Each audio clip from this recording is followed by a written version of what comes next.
Teka muna mga kapatid, magnilay muna tayo.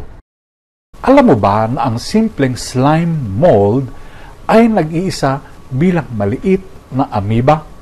Ngunit kapag naubos ang pagkain, nagsasama-sama itong bumuo ng multicellular na slug, ang tawag, na kumikilos patungo sa bago nilang tahanan para mabuo ang fruiting body.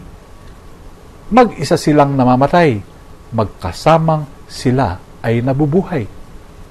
Pambihira Sa aklat ng Deuteronomy, tinitingnan ni Moises ang lupang pangako nang hindi makapasok. Tulad ng slime mold, ang kanyang buhay ay patotoo para sa kinabukasan ng sambayanan, hindi para sa kanya lamang. Sa Ebanghelyo, itinuro ni Jesus ang proseso ng pakikipagkapwa. Kausapin muna ng isa sa isa, saka may saksi, pagkatapos ang simbahan. Sinabi niya, kung 2 o 3 magkakasama sa aking pangalan, naroon ako sa gitna nila.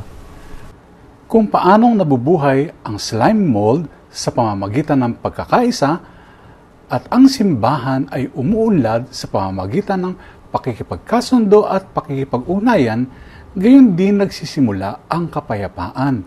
Kapag tayo ay nagsasama, hindi lamang sa layunin, kundi sa pag-ibig.